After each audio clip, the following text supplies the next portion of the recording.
Hello, everyone, and welcome to So Many Games All the Time.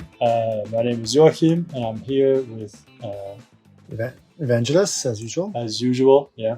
I'm a little bit rusty because it's been a while since we've done anything like this. Even making videos lately has been difficult. So I'm very happy we can finally start this. Yes. Welcome to the top 100 again. And how was it this time making your list? It was surprising. I was very different to last time. There were games that I thought would be in my top 20, didn't even make my top 100 in some ways. Or games you assume would be high up actually ended up being quite low. Do you have some Maybe not as examples? drastic as that. Well, I'll start giving away, but I can give a, No. I mean the ones who didn't make the top 100. Didn't make it. Yeah. For example, Paladins of the West Kingdom didn't make it. Which I really thought it would. Terracotta Army, Shadows over Camelot, I thought would definitely make it. It didn't. London didn't make it, which I really love. Endless Winter didn't make it. These are big names. What? I'm shocked. Yes, that one I'm too. shocked. But yeah, I'm not sad about the other ones because it means I don't have to find pictures for them when I'm editing. So I don't have pictures for those yet. For mine, the ones that didn't make it, 101 is In Too Deep, which I was surprised that it didn't make it. Victoria Masterminds didn't make it. Seven Wonders Architects, which is a bit surprising because I've been playing that a lot lately. Imperial Miners, but I guess not that special. The original Witcher adventure game, which used to be a lot older. Viticulture did not make it. Bonfire, Barcelona didn't make it, but that probably won't surprise you as much. I think those are the Cascadia. For many people at home, might be like, why is that not in the top 100? I think those are the biggest. Actually, ones. For me, biggest ones also like Innis didn't make it. Dinosaur Island didn't make it.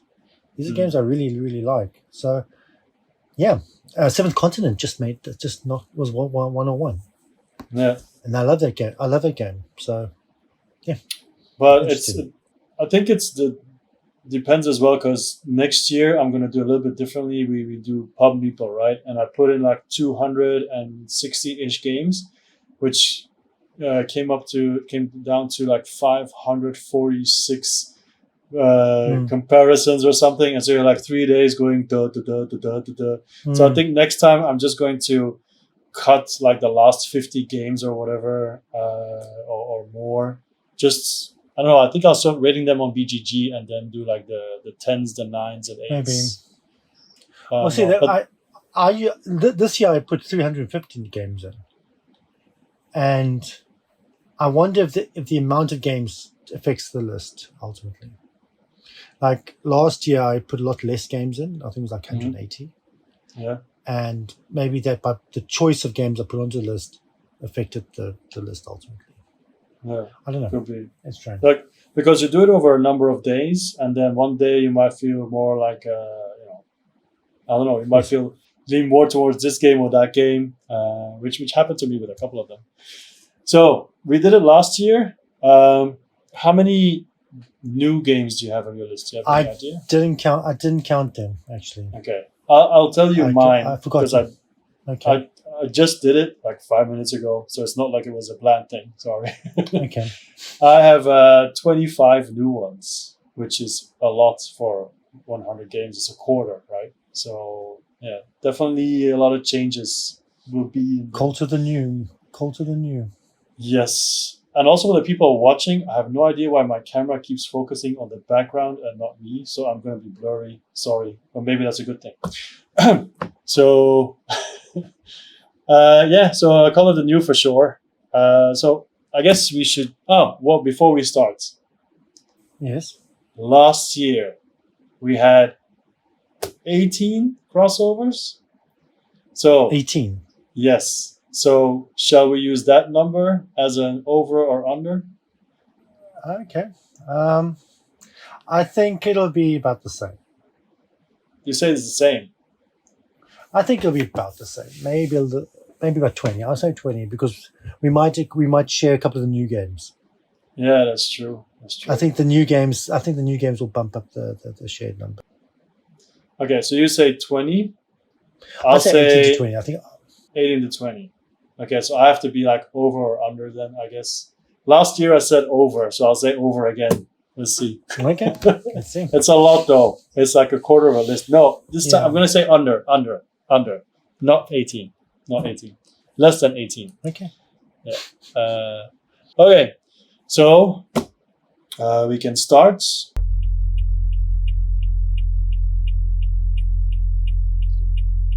Number 100.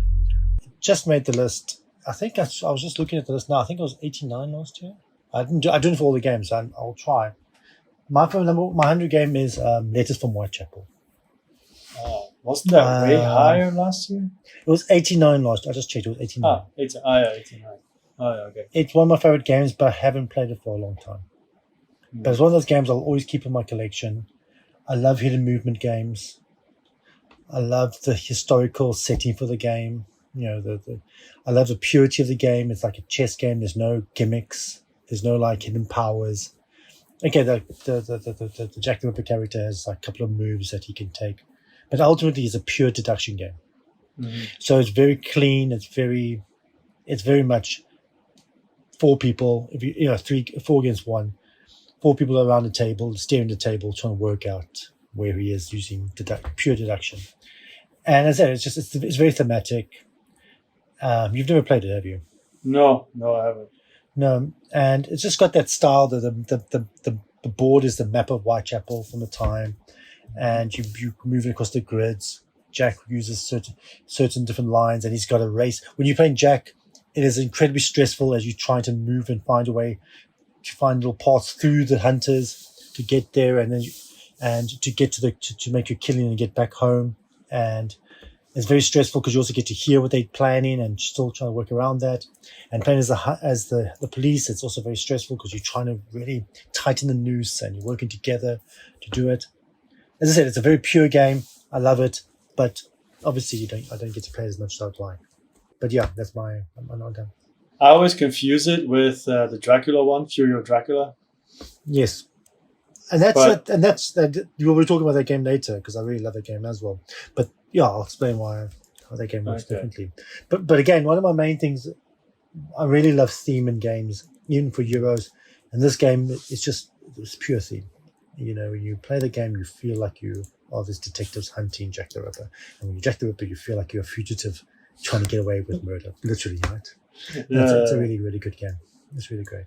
For me, the number 100 is Terraforming Mars Ares Expedition, which is a gigantic drop from last year.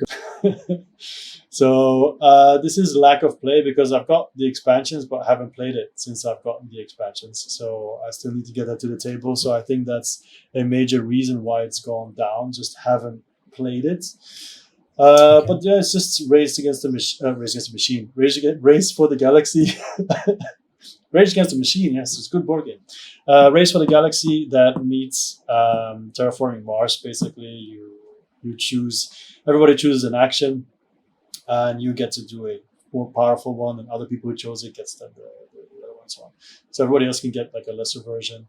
And yeah, just Terraforming Mars, right? You create your engine, you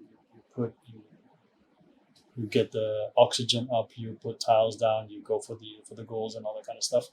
So it's all that Terraforming Mars goodness, but then more card based. I got the dice game too. I haven't played that, but apparently that's not really fantastic. But yeah, that's my number 100, Terraforming Mars Ares Expedition. I think it's good, but I think I just have to play it more. Yeah. I think that's going to be a kind of like a theme throughout the list, to be honest. I haven't played it. Yes, I agree. It's the final countdown, 99! My number 99, I don't see it on my list from last year, but I maybe just missed it, but it's now 99 now for me, is the Euro game Santa Maria. Okay.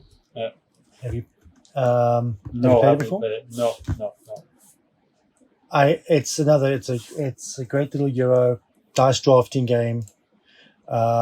with that very common, non-controversial theme of conquistadors colonizing the South America, and actually the victory points are happiness points as you bring happiness to the new world. And it's got this very cartoony cover of a conquistador standing there. But it's a wonderful little game because it's also got a very interesting expansion, which I haven't played, which again says a lot. But anyway, in which you get to play as the natives, and so it's like 3 against 1, and the one person plays in an asymmetric game. But ultimately, it's a game you have your own little board in front of you where you lay tiles down, and at the same time you're drafting dice to put into rows or columns to activate these cities that are on that row that you've built. So it's the typical, you're building these little routes, you build in your little tableau, and you dice draft at the same time, and you're racing on tracks. It's all those little things we enjoy in Euros. A little bit of resource management.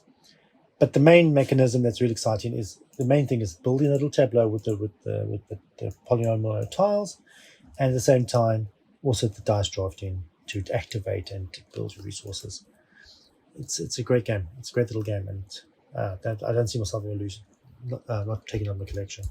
Yeah, I'm looking at it now, and it's funny as well because I like the aesthetics as well of the dice and everything, and the art itself. Yes. I think it's a game you would like. It's I think it's that weight that you enjoy and the kind of Euro you enjoy. I think you would like it. Yeah. And as I said, dice drafting is always a great mechanism. Don't make it too difficult for me, please. Otherwise, it doesn't work. No, I think I know what you mean. Just messing with you. Okay, yeah. But one thing that I don't like about it is the cover. That turned me off. I don't like the cover. Yes, I think they try to soften the theme with that cover. Okay. Yeah. But I said I really would recommend it. Okay. My 99. I haven't played it this year, but it's a Super Mother Load from Roxley Games. And basically, it's the same thing as the computer game. You have a computer game called Super Motherload as well. It's based on that, and basically you're just drilling down all over you. But of course, you try to get minerals, to give you points and everything, and you can use like dynamite to blow open a whole thing. But you can use the roads or the tunnels that other people dig. You can do that too. So at one point you can be like, okay, I'm like edging behind you because you're probably going to do something. Yes. And then I can use your opening to do stuff too. And at the same time, you're deck building, which I really like because everybody has a slightly different deck as well. So it's asymmetric. So at one point you collect stuff and then you can use currency to upgrade. You've got different options to upgrade as well because different colors. And even on the cards, the characters, they all look a little bit different. It's special art, It's not exactly, yes. I wouldn't call it pretty, but it's a special thing. And it works nonetheless. You've got goals that everybody's going for to score points and everything. And what I like about it as well is you've got the board. And as you're drilling and going down, at one point, one board will be finished. And then another one is put behind it. And it feels like you're really going down, right? It doesn't stop. It's like you just, okay, now this board arrives and as you're drilling, you're taking black tiles off it that cover whatever is underneath it. So it's very neat. It's very nifty. I enjoy it a lot. But I remember this year wanting to bring it to the table a couple of times and always something happened. And then, of course, a Kickstarter arrives and then, it gets pushed down the lists. So, yeah, that's Super Motherload. And it's Roxley Games. It's the dwarves, right? Huh? Roxley. Is it the dwarves? No. No dwarves. Just regular people. Okay. Yeah, no dwarves. But it's Roxley Games, so the production is on point. So yeah. It's one of their first games. Was it one of their first games, right? Potentially, I know it's 2015. So basically, It says here collaboratively control a mining robot on Mars to be the first to reach precious gems. So so it's that floats your boat. That's one thing I like, by the way. You were talking about more than 300 games. I'm talking about 260 games and everything. Now the top 100 really feels like 100 good games. Last year I didn't really have that feeling. So I agree.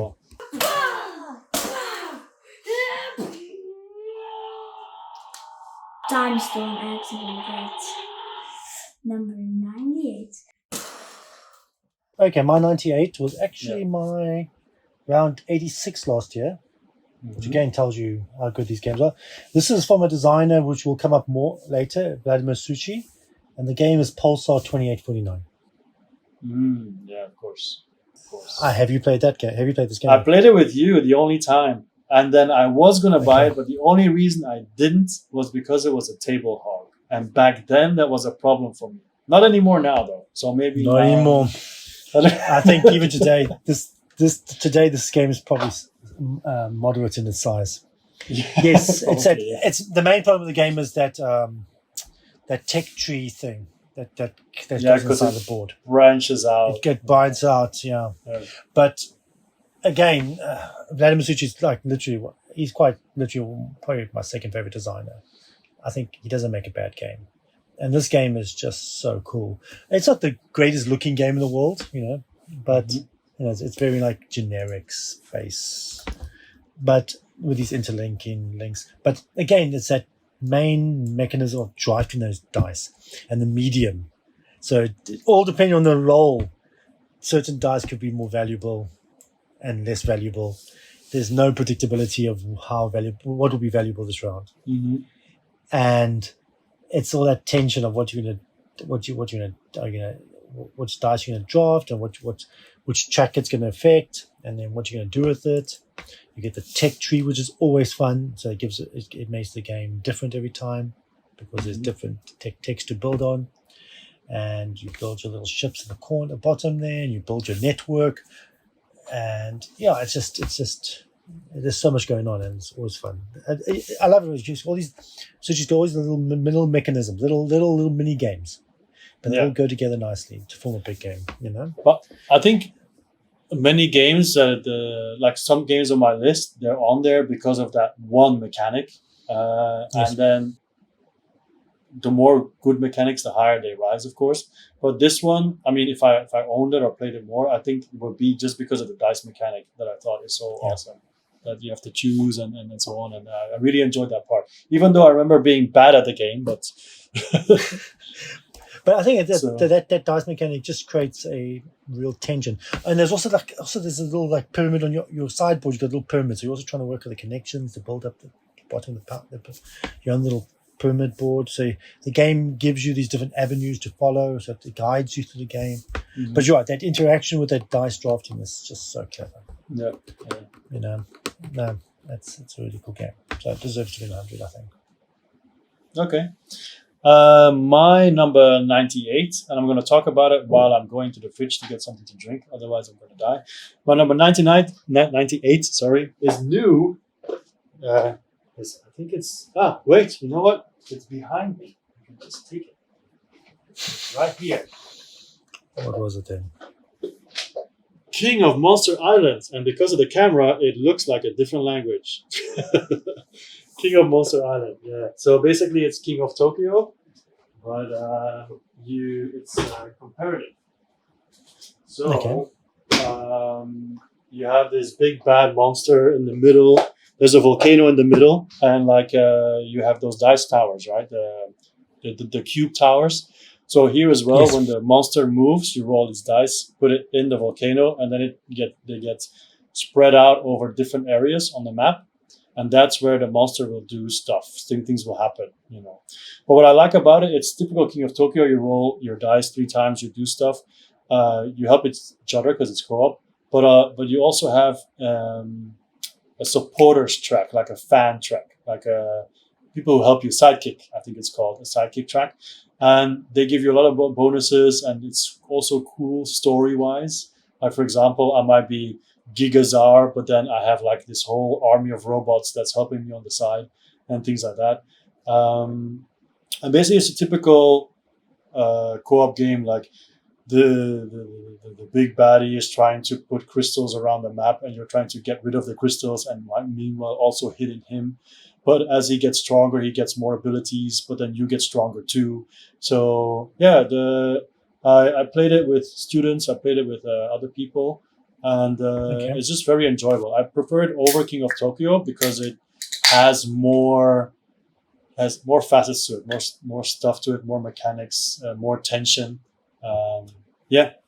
So King of Monster Island, but yeah. How does it play solo? Have you tried it solo? I played it solo once. Do you have to play multi-handed? Or is it one character? I'm trying to remember. It's been so long since I played solo. I remember liking it, but I can't remember if I played more than one monster. It's been that long. Okay.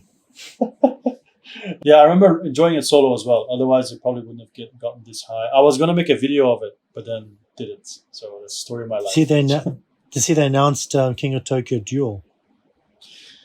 Yeah, The two-player version. All my 2-player games have dropped, almost all of them, because I just don't play them anymore. But yeah, some names will come down and you'll be like, wow, it's this low? Yes, it is. But then you'll see. Yeah. I try to steer away from 2-player games now. 97. My 97, and this is only because I haven't had a chance to play it. And I feel like I just scratched the surface, and that's ISS Vanguard. I thought you were really going to say a game that you haven't played yet. I haven't played it yet, but looks cool. 97. No, I have played it. Yeah. I haven't played enough. And it's just because it's also table hog.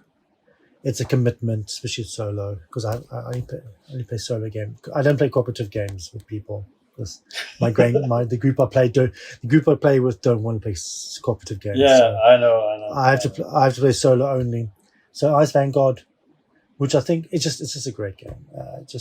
Have you played it yet? Well, that's a shame, right? It arrived, and then I was like, okay, I really want to play this. But then there was the wedding, and then there was the move, and now it is all the way where I used to live in storage, so I have to bring it from there all the way here. Eventually, probably this summer. I'm in Hong Kong the whole summer, so I imagine, because several games are waiting in line to be put in the table, and then I can, No, it's like Tainted Grail. It's got a great storyline. The storyline is great, and I want to explore it more. And the way the game is divided between the ship phase, where you build up your ship, you build up your team, and you keep everything to a log, and then you do the mission. You go onto the planet and you do the mission. It's just so engrossing, and you can lose them, right? And it hurts if you lose them. Exactly, which is kind of what you want, right? You want to have that connection. You want to have that tension. It kind of makes me wish that I wasn't like I get a month off because I'm a teacher to go back home South Africa. I kind of wish I was staying here in Hong Kong so I could spend the whole month just playing the game. Sorry, Mom, sorry to my family, but I kind of wish I just had that dedicated month just to play Ice Vanguard and just nail it every day, because I would just get engrossed into it. The same way I did with Tainted Grail during COVID, and it's a game that deserves that kind of time and commitment. That's why it's low, because I feel like I can't put it higher because I haven't played it enough. But it's a game I really wish I had time to do more. And you've got those 700 Kickstarters coming, so and it'll be you get pushed down further down the pile. But it's a game I think I should make more. Yeah, but the game, I remember, like you play the weekend, then you leave the thing out for the whole weekend till the following weekend, right? Mm-hmm. It's about getting the focus. Yeah, you say. Well, I remember saying last time that I was surprised that it wasn't higher, but yeah, it's similar to my list. If you don't play it enough, eventually it's going to drop, right? So, yeah. Okay. Yeah. Oh, sorry. You done? I think if I played it more, it'll be way higher. Okay. Okay. Yeah. One more thing. I had one question. Mm-hmm. Yeah, of course. I know one of the idea is that crew members will die and it will hurt, but is it technically possible, or are there moments where you have to choose and it's inevitable that someone's gonna die? For example, like Mass Effect, where you have to choose one of the two people, and one of them is gonna die. It doesn't matter. Or is I that think it depends on spoiler? the situation. It's kind of spoiler, yeah. I guess Okay, it's all spoiler. right, okay. There are All decisions right. that are being made.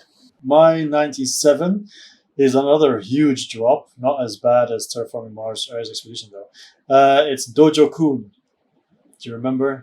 I was talking Yeah, I about remember you that. talking about it. Yeah, I do. Yeah, it's a Simon game, but an older one.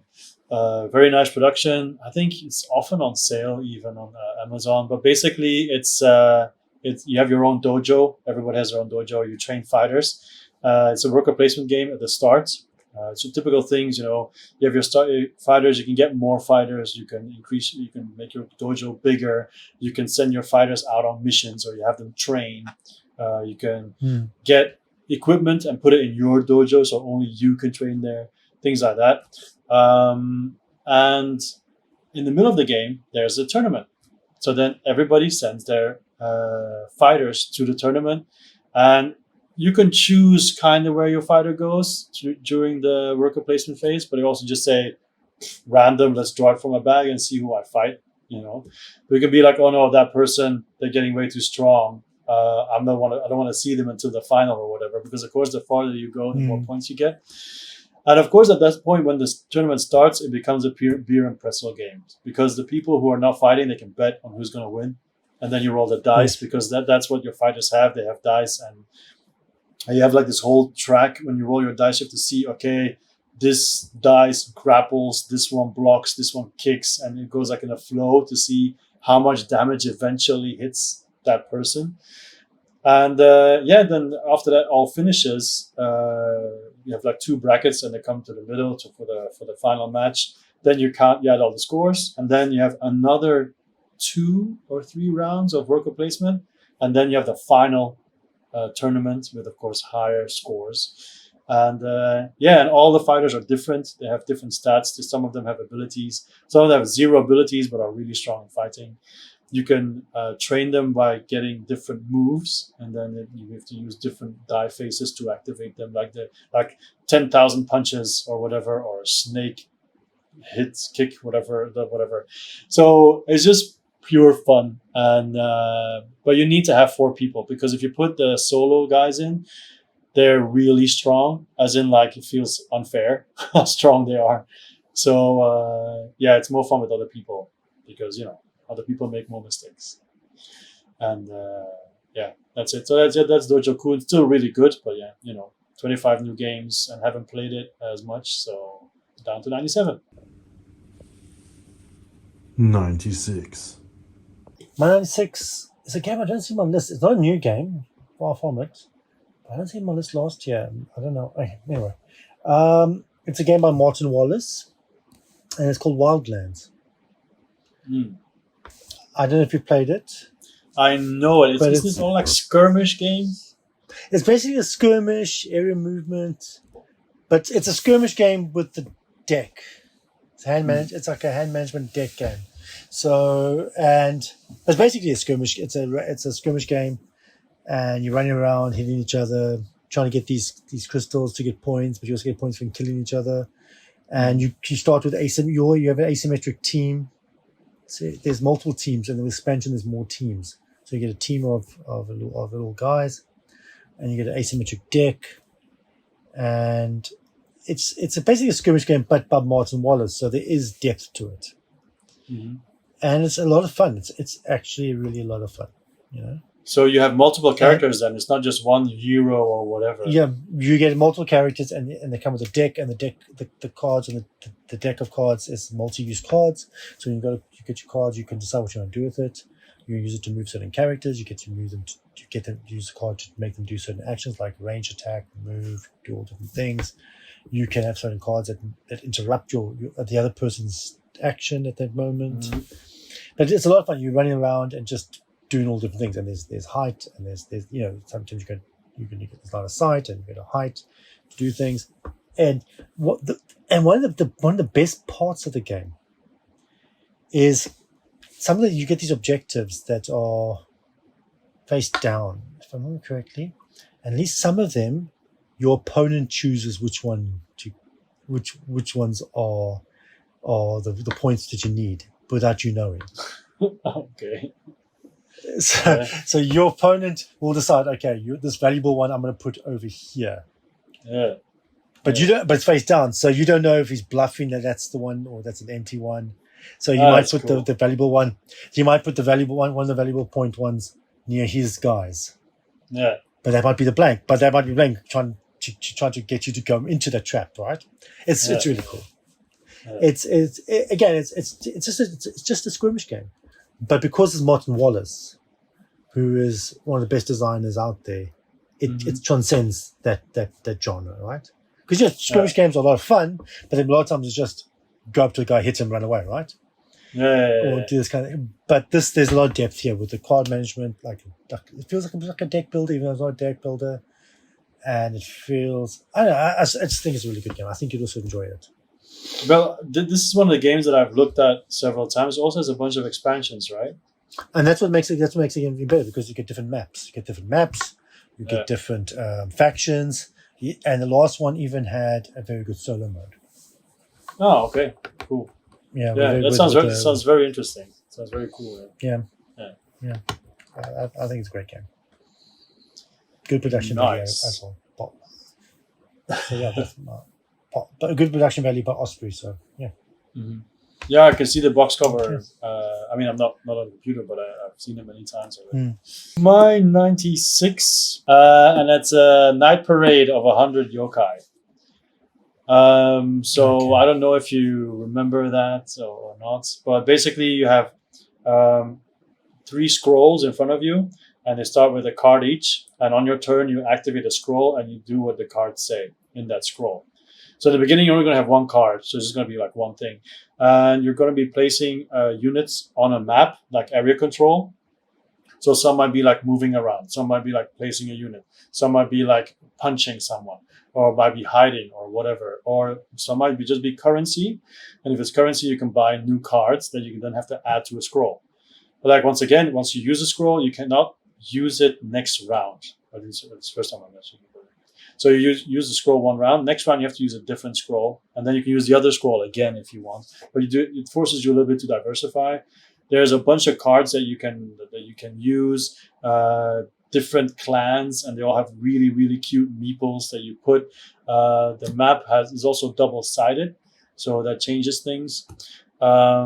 And also the area that scores the highest points, because you go there, you take over its area control, but if you have X amount of units there, you can build like is it a Torii gate? Yeah, and then those are your points. But in some cases, maybe 2 or 3 people can put a gate there, depending, if I'm not mistaken.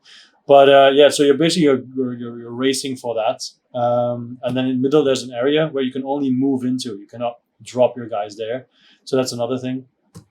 And each faction has like a new thing it introduces. And there's also an expansion that I haven't tried yet, but that also adds, I think, boss battlers. I'm not sure now 100%, but it adds new factions as well and a new mechanic, but I haven't been able to try it out yet. But it's really cute. It's really fun. Maybe with the expansion, we'll go back up. But I know this is a game that I can break out with anyone, and they'll immediately say like, "Oh my god, these components are so nice." But it's because it's Louis, what's his name? Brue, who did it. He was the guy who did Keep the Heroes Out and other the Dwarf series. So all his games have very nice art, very cute, and he makes all the art himself.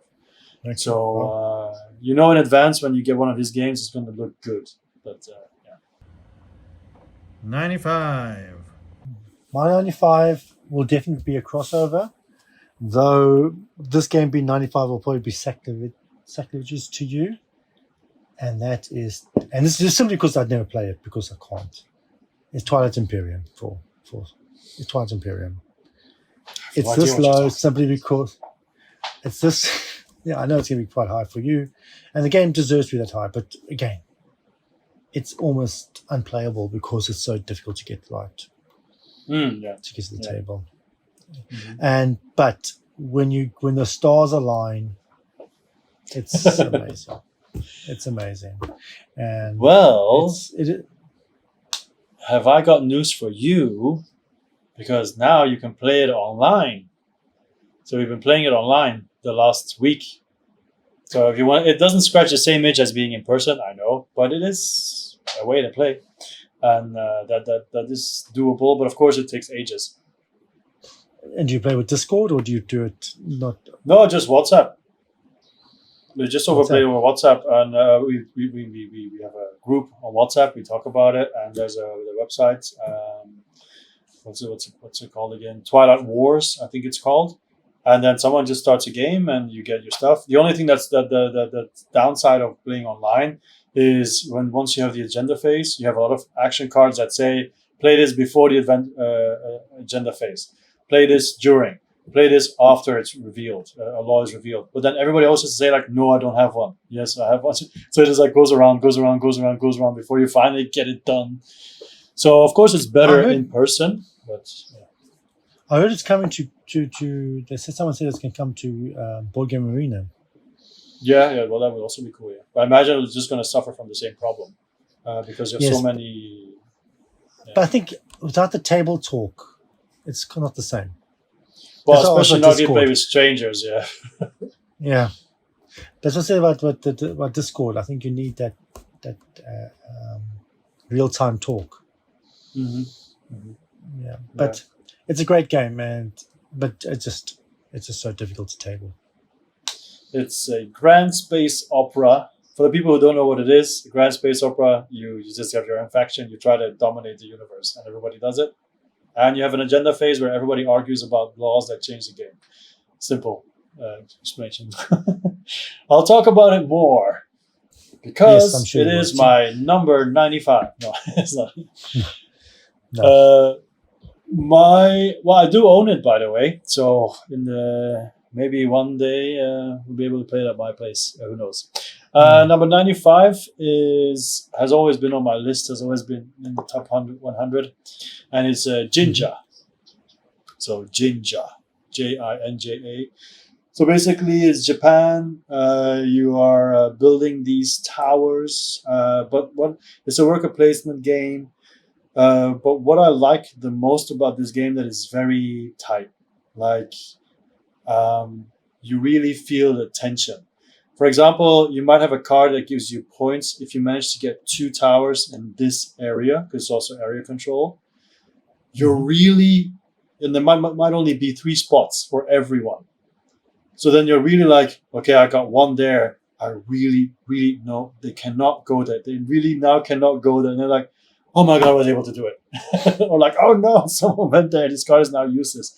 But you only have X amount of cards, X amount of rounds, and even losing 1 card, you already feel the pain. And on your turn, you can get resources that will help you build those towers, or you can actually build the towers, or you have some other things like draw a card, or you can even sacrifice a card for something, but that's frowned upon basically because it really limits your actions down the line. But it's a lot of looking at each other like, what is that person going to do? That person just took that. Because some resources you can just get, some resources you just blindly draw from a bag. So it's, that's just what I like. Because if you take the tension away, this would just be like basic worker placement, area control. But because it's so difficult to get the tasks done, you're always like, I really hope I can do it. And that feeling that just makes this game special to me. And it's, I don't know how easy it is to get now, but back in the day, last year, it's still very easy to get. Really good game. And it's, I really want to play it again. And it's one of those games that you can play in like an hour, you know? I'm drawn more to games that are shorter now. We spent the whole night together. We played 1 game, and I have so many games. I want to get more games played. So I guess that's maybe also why it rose. Yeah. 94. My 94 is the first new game that's come to my list, and it's by probably one of my favorite publishers, Mindclash Games, and it's Septima. I was about to say The Witches. the one with the witches, and like everything else with Mind Clash, beautiful production, incredible production actually. It's not as heavy as the other Euros, though it is 3.67, so it's not a filler. But it's also it's got a very interesting. I don't know. Obviously you haven't played it, but it's what's nice about it. Okay, you get your asymmetric powers with the witches, and you kind of build your coven. But the main mechanism that is interesting is that we all have the same cards in our hand, which gives you actions. You're going to play cards down at the same time, and you reveal. And if you share with someone else, you get a bump. You get something positive, extra. But it also makes you go up the suspicion track because you're making more. Because you're doing things together, you're making more suspicion or whatever it is. Yeah. So, and if you go too far up that suspicion track, you have the potential of you going on trial and potentially losing that witch, which is one of your powers, which is horrible. And then if you lose a witch, someone else can come and steal it, take it into their coven. Oh, nice. Okay, and with the expansion, you get the familiars, which are the animals that you can use to get extra powers. But then also you're moving across the board, a central board where you get that's how you get your resources, and then there's a witch finder lurking around, so you got to be careful you don't get caught. You can get you can get ingredients to make potions, which you can do for points, or you can do for power to create powers. So there's certain you can make a potion that you can use as a special power for later on. You can spend the potion to do something. Oh. It's also it's also really cool. So many directions you can go. Yeah. Yes, there's also a central track which you move up 3 different colors, and then the way you move up, you also get cards, which cards also give you powers or in the game scoring. It's nothing incredibly new to it, but it's a really well done game, and it's a lot of fun. And it's Mind Clash. I enjoy everything they've made so far. So this is no different. Well, I remember the Kickstarter, and I remember seeing it, and I was like, I don't know, I didn't feel it at that time. Like when I was looking at it, it didn't really draw me in. But now that I've heard you talk about it multiple times, I'm a lot more interested than I was back then, for sure. I'm at this stage now where I just trust Mind Clash games. Everything they've done is good. So, and especially when they make Euros, and so and I wasn't disappointed with this one. So so September. Mine, you actually played for a bit, very very short amount of time. Once before we recorded, 11, I think, back in the day, if I'm not mistaken. It's Volfirian Guilds. It rings a bell. So it's new to the list. I'm trying to open it now. It's new to the list, 2022. It's basically just Volfirian, but then they revamped it a little bit. It's from Tabula Games, which is one of the ones that I really like. I don't like all their games, but many of them I do. And it's a typical 2-player game. Well, why is it typical? Because you have your guilds that you're activating, your powers. And then you have your deck where you reveal people, characters, you put them out, you activate them, and you're trying to damage the other person. Like one way of destroying someone's guilds is by using Volfirian, the dragon himself. You have X amount of damage. But what I like about it is that the cards, it's very easy to do. The art is amazing because it's the same art as like Mystia and so on, the same world. And the currency it gets, you can get a card and you can do damage. It's depending on what you focus on. And I want to play it more. But once again, it's a 2-player game. That's the problem, right? And when you play solo, you fight against the Mystia monsters, which is also kind of a fun thing because they all have their own special ways of fighting them, and it just looks very very pretty. It plays very fluently. It's very pretty. And the production is very very nice. And I do have some people to play 2-player games with, but not a lot. So that's why many of my 2-player games went down, like I said, but some of them do go up. But this one's new to the list. So, 94, Volfirian Guilds. Which number is it? 93. 93! Okay, my 93 is a game. I don't think it was on my list last year. I think I might just missed my list last year. But it came on because I played it recently. Well, a new iteration of it. A game you used to have. I don't think you have it anymore. And that's Battlestar Galactica.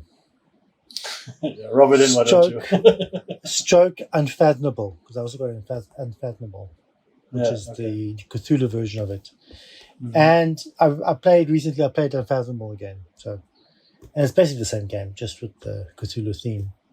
And they just announced an expansion for it. And it's just a lot of fun.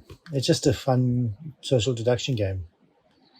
And I think we all know everything. I don't think. Yeah, I'm sure people who watch this know what Battlestar Galactica is. It's typical traitor mechanic game, but the theme works so well with Battlestar Galactica with the Cylons and the tension, and you always feel like you're losing.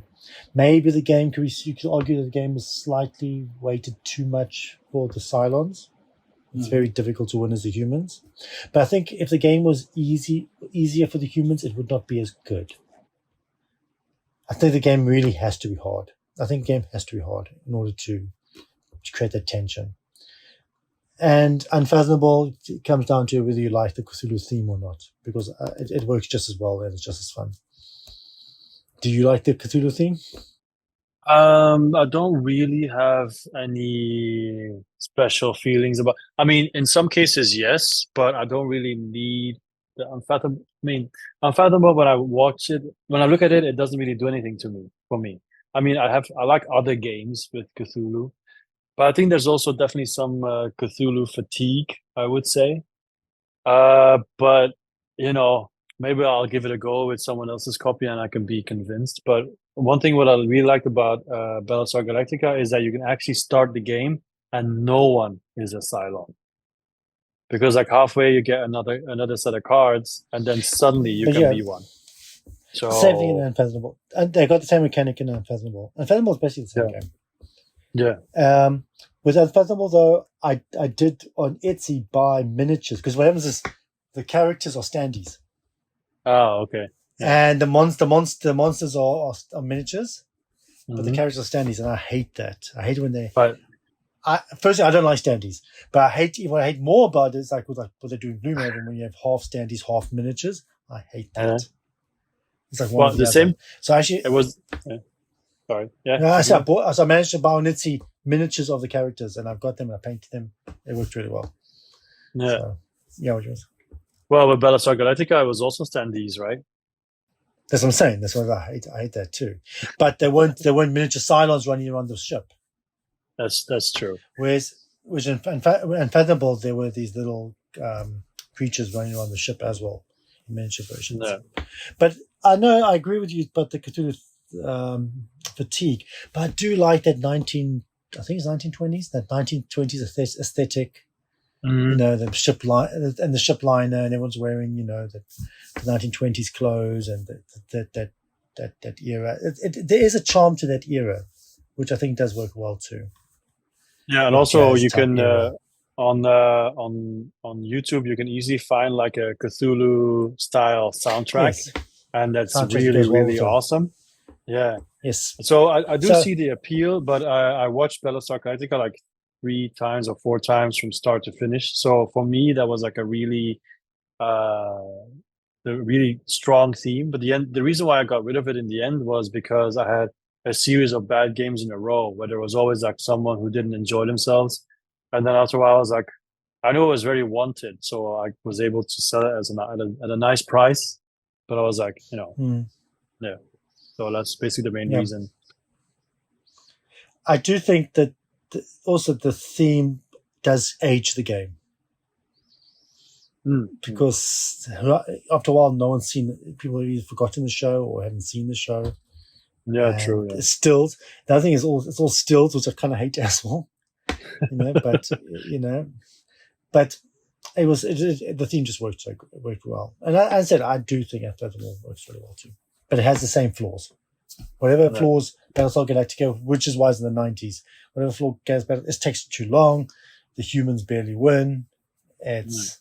can be a little convoluted, but still, when it hits, it hits. So yeah, Yeah, that's why I true. think If that's if why everyone's it's on the fun. same page, then yeah, for sure. Yeah. 93 is also new, and it's called Good Critters. Now, I didn't expect this to be this high, because basically what Good Critters is one person is the boss of a mob family. You're all like animals, right? And you all have like a bunch of cards. So the boss will reveal the loot because you just robbed the bank, and then decide to who gets the amount of money, right? For example, I'll give 2,000 to you, 3,000 to you, you get nothing. You get 5,000, stuff like that.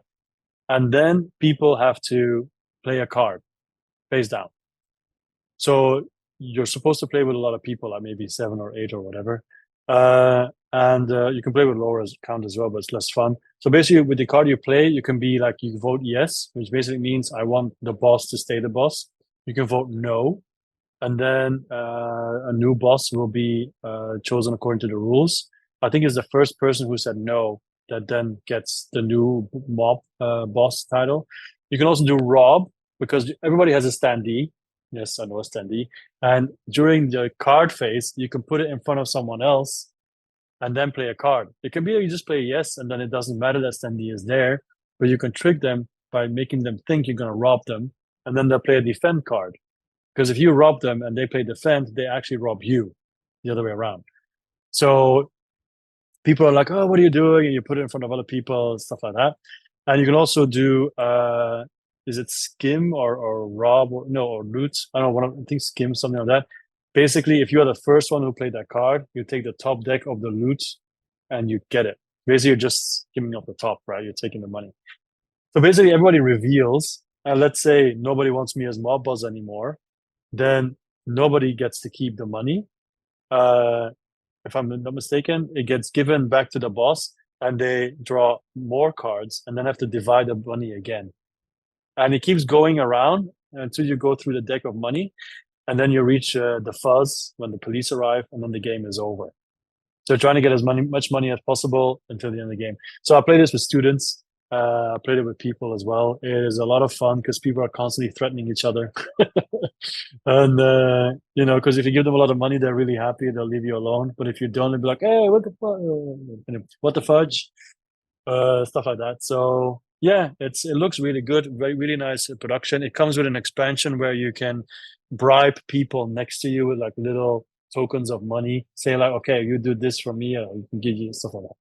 So yeah, it's not what you'd expect. Maybe this is kind of like an outlier because normally I don't do party games. It's kind of like a party game, but it's just fun, just like dividing the loot. That's the game, basically, keeping everybody happy, Okay. which is impossible.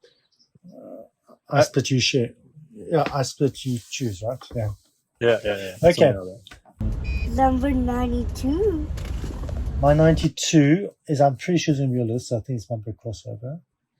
I don't know why it's this low though. Maybe just the way things work, but it's Western Legends. That is very low. I don't know. You see, they announced a new game, a new version. Stories, right? Stories, yes. Stories to it. Yeah, well, I don't think it's the stories. No, it's a new game. I think it's going to be the same idea, but it's now you're more prospecting, like you're settling down and building a ranch kind of thing. Oh, okay. So anyway, we'll see what comes out. But yeah, Western Legends is great. Maybe it's just I don't know, maybe it's because there's too many expansions. I'm too intimidated by the expansions. Don't know where to start. Maybe I feel sometimes, I don't know. Still, it's great. It's a great sandbox game. Everyone knows how Western Legends. You can do what you want in it. You can be a villain. You can be a good guy. You can go do jobs. You can go gamble to make your points. Go prospecting to get goals. You can go catch everything. It's what you want to do. You can do it. It's got cool asymmetric powers. You can be all these cool characters, these from history. I really love the card system with the poker cards. So it's thematic, but those poker cards are so cool. It's such a good way to have multi-choice cards. And it's a great game. Maybe it should be higher. Maybe if I did this again, it would be like 20 places higher than 90. It would be in the 70s or 60s. But this is what the sausage machine said. This is what the computer said. Yeah. So I don't know why it came. I was surprised it came this low. I thought it'd be much higher, but here we are. But it's a great game. I really do love it too. But what you've said about the expansions is very true, because people also say, like, if you play with new people or at all, don't throw all the expansions in at one go, because it's too much. But basically just pick and choose a little bit, right? Whatever you think is interesting. Because I do think the base is a little too thin. Because there's not that much to do. There's not a lot to do. But you're right. I think you just need to be careful what you put in. Yeah, for sure. Because, like, for example, it is higher for me, but it has like land deeds and so on in expansion. I haven't even touched that, because it's like whatever. You have the frontier and all that kind of stuff. But I'll talk about it later. It deserves to be in our lists in our hundreds. Okay. But it's not your only Western game. I know that, but I guess we'll see where the other ones are, if at all. Number 92 is Bone to Pick. I think, I don't know, you said that the people we know, they don't like cooperative games. Yes. But this is cooperative and competitive at the same time, because basically you are all part of a village and it's being attacked by zombies. So every turn a zombie is revealed, and it'll have a certain value. So let's say 25. And all four of us have our own deck of cards of weapons. 2 zeros, and then the rest go up to 10. So everybody, all of us, pay one card face down, and then we will reveal it. Now, the thing is, all our cards, all our weapons are points. So if you use them to defeat the zombies, point is gone, right? So, however, if you defeat the zombie and you did the highest damage, then you get to take the zombie, who is also points. But if all of you together face down, if you reveal and you don't have enough to kill the zombie, it attacks the village. And if 3 of them get through or 4 of them get through, you die. And there's like 4 waves, and the zombies get stronger. So at the end of the round, you check, okay, who did the best, right? Then they're like the head honcho, and they get like more upgrade cards. So they can get like another more powerful weapon and whatever. But if you lose, you look at, okay, which bozo has here the highest weapons and didn't use it. They get like a shame card for not doing their job. So it's constantly like, and you can make it even more difficult by saying certain types of weapons have to be used with certain type of zombies. But it's just a lot of fun, because you're like constantly berating each other, like, come on, man, what is this? Or suddenly there's like a zombie that's 12 and everybody plays like a 10, like super overkill. So stuff like that. And the art is really nice and cool. And there was a Kickstarter. It was like a gamble, to be honest, but it's really fun. Once again, played it with other people, played it with students and everything. And it's funny how quickly people start arguing. And if you then fail to win, it's like, oh, let's try again. And if you do win, you get to upgrade stuff, and that's also cool, because all these new weapons have special abilities as well. Like you can take someone's zombie away or whatever, or all kinds of different stuff. But it's Bone to Pick. I wanted it to be high, I'm going to be honest, because I think it's that good. I'm really happy I have it, and something I can play with anyone again. And I think that's also a theme throughout my list now. The games that I feel I can play with anyone, those are shut up, because I now have different groups I play with, and those games come out more, so yeah. Okay, that's 92 Bone to Pick. 91. Okay, my 91 is a game I really like, but there's enough flaws on it which warrants it to be this low. And it's mainly because of theme. And I think, okay, I'm say the game is Abomination. Oh, yeah. Abomination, they are Frankenstein. I love the theme. I'm a literature teacher. I teach Frankenstein. I know the text really well. It's the kind of game, the kind of thing I wish there were more of in games, right? And the game has so many good ideas. You played with us, so you know. There's the worker placement. There's the collecting resources to build the monster. There's the time factor that you got to use ice to make sure the monster doesn't decompose. There's the morality track, because if you do things to cut corners, your morality goes down, and then you get punishment. You get intelligence, so you go up there. There's putting the monsters together. Then you got to roll dice for electricity. Blah blah blah blah blah. Then there's also the story elements, like there's like choices that happen, and there's so much going on. I like each individual part, but it's just too much, and it does affect the game. It becomes a little convoluted, a bit messy. It takes too long. I tried the shortened version. It was still a little long. Well, at least for a weekend night, which I hosted it in a weeknight. Yeah. But I still love the game. I still like the game, but it's not perfect. And sometimes, sometimes it's a noble flaw. It's a noble failure, right? They didn't nail it, but it still works in some ways. I don't know. I think I love it for what it is. So that's why it's 91, because it's not perfect, but it's one of my favorite games. I remember that you could kill people for parts or dig up cadavers for parts and all that kind of stuff. And you can get animal parts, and there's so many good ideas, but I think it could have been a little streamlined more. But then again, it's a bit like. But I'm trying to say, if you streamlined it, you took away some things that make the game cool. And the cool is it's thematic, right? Like, okay, you can say, okay, no more morality check, but then it takes away the choices you have. Okay, no more electricity, but then you take a part of the theme of bring life to the monster. Okay, then take away the fact that the stuff decomposes, but no, body parts must decompose. There's so many cool things. It does get a high rating as well, no? I thought it got a pretty high rating on BGG. It's got 7.5. It's overall rating, overall place 912. Yeah, so but 172 on theme. Yeah. So it works, but doesn't hit the target. And I think for a game to be this 90, that makes sense for me at least. Nice. My 91 is actually a game I don't own, but I have been playing a lot on Board Game Arena, and that is After Us. Do you know it? Yes, I don't own it, but I never played it, but another game. So basically, the theme is like basically monkeys in some kind of world. I don't know. There's no theme, to be honest. And you start with a deck. And basically, you just draw 4 cards, and you have to link them up. So it's a typical cards where you have stuff in the middle that you can activate for resources or points or whatever. But also you have things on the sides that you have to link to other cards.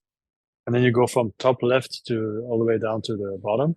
And for example, you'll get like different resources, and then there's resources you can use to buy points or to buy batteries or other cards in the middle that you can activate to give you points or other things. And then you can also use the resources, if you have a lot of them, to buy new apes or monkeys who then focus on a specific thing. Like the gorillas give you rage, and with rage you can basically cull your deck, throw a card out, and they'll still give you a bonus as well. You've got other ones that give you more batteries. You've got other ones that give you more resources in general, or more points generators, or lets you redo one of the boxes that you activated on your cards. So this is one of the typical games that I really like because of that mechanism, because it's basically solitaire. You do nothing. You don't impact anyone on the table. Anyone does their own thing. So, but just the fact that I always have those 4 cards, okay, now figure out what am I going to put there, all that. I just enjoy, I really enjoy that. Like having a little puzzle every time. That's why I was surprised that In Too Deep was 101, because that's also like puzzle every time it's your turn. And but anyway, yeah, so I like it. I don't own it. Maybe eventually I'll own it. And honestly, I'm not very good at it either, because many times I have like 50 or 60 points, because the game ends when someone has 60, I think. And there's like somebody else with like 97. I'm like, how? But yeah, so I have to get better at it, I guess. But I just enjoy. Is there solo version? I Does don't the game think come so solo? on BGA. I'm not On sure if BGA, it okay. comes. I'm not sure. I'm not sure. I'll check if it comes with one or not. But yeah, it's just basically a deck builder that's then combined with a puzzle. You know, so that's basically it. I'm just checking now. BGG 1 to 6. So yeah, it comes with solo. You can play it solo as well. It only gets 6.8 because people complain about, okay, there's no theme and you're playing solo. I say, yeah, okay, but if you don't mind about the theme and if you like playing solo, then it's a good game. So it depends what you want, right? So Fair enough. yeah, but yeah, it's that's basically the first 10, right? Yes. Perfect. Yes, in Belgium, in Dutch, we would say the kogel is door de kerk. The bullet is through the church. Very It good. started. But yeah, so I think that was good. I think that was a good start. I have one question though. Yeah. Maybe I'll repeat it at the start of the next video. But how many games roughly do you think is on your list of shame, your wall of shame, whatever, shelf of shame? That's it. Oh my god! Or your The games haven't played. Yes, or overkill. So the games that I put on 100 that I haven't played. Let me see. Do I have any games on 100 that I haven't played? Because my wish list, not my wish list, my shelf of overkill is at the moment at 80 games that I haven't played, like ISS Vanguard and so on. So yeah. But you haven't got ISS Vanguard in your top 100, have you? No. I mean, those 80 games, they are obviously not in my list because I haven't played them yet. I don't know. I mean games that I haven't played that I wish. Yeah, that you own, but you haven't played them yet. Yeah. Ooh. So I maintain a list so I can look at it and feel bad. How many? What's your number? What's your number? 80. 80. 80. Yeah. 80. Yeah. Yeah, I'm probably about the same. I'm looking at my thing here. Like, I bought The Thing, which I haven't got to play yet. Obviously, I haven't played. I haven't played Tamashi. I want to play that. Kings of Ruin, obviously, I haven't played. Yeah, so much. There's so many cool. I bought Cirrus a couple of weeks ago. I haven't played that. Shipwright. Actually, the games above my head, all of them. There's Amritsar, there's Tamashi, there's Robinson Crusoe. Yeah, there's a ton. I played Robinson Crusoe before, but I played Robinson Crusoe before, but I haven't played this new version. I haven't played. Oh my goodness! I forgot to put a game in. Which one? That one. You recognize it? Oh, haven't you? Wow. I didn't put it in. Nova Roma. It's not in my top 100. Oh, wow. Well, you always go back and tweak it. You can always go back and tweak it. I will. It's not going to be that low. So I think I'll just put it next to another game where I say it's probably going to be there or whatever. But Sea of Legends, I haven't played Sea of Legends. I see it behind you. I haven't played that yet. Yeah. I want to play that. Have you played Tamashi? Not yet. Yeah. Okay. Because no one wants to play cooperative. But yeah. That's the life, yeah. But then I understand. But I'm gonna be playing Tamashi solo as well. Yeah. I'm gonna have to play because solo. even if you want to do cooperative, then once again it is a time commitment. Exactly. And also I'm thinking, I'll kill myself, I want to paint it first. That's another problem. I always say, I'll paint it, and I delay it because I want to paint it first. Another game I haven't played is Cyberpunk. I'm busy painting it right now. I got 2 more clans to paint, and then I've got to do all the people to hire. So I haven't played it. I haven't hosted nothing because I haven't painted it. And that's annoying, but I'll wait. If I do that, I'm not going to play anything. I'm putting that on pause. Well, I'll finish painting in June. But I think I'm now going to start painting War of the Ring because those miniatures are in South Africa. So I'm going to take it with me to South Africa. It's easier to paint. The miniatures aren't great, so I'm going to paint that in South Africa instead. Yeah, I think I'm also about 80 games like you. I think it's more. Which is maybe 80 to 100. But I think But it's not that is the Kickstarter effect, But right? don't forget, I do host once a week. Yeah, so you're going to be playing. You play a lot more than me. I play a lot more, so I host once a week, and then I get the guy. I come and play Friday night, so I get to play at least sometimes two games a week. Yeah, so for me, I do get to. I do play more. Right. So I do play games more, like you said. So I do get to play games more often. I get to get through the games at least. Mm-hmm. Okay, that'll be it for our top 100 from 100 to 91. And we'll see you in about 2 days for the next 10. And that's it. Okay. Perfect. Bye, everyone. Bye bye.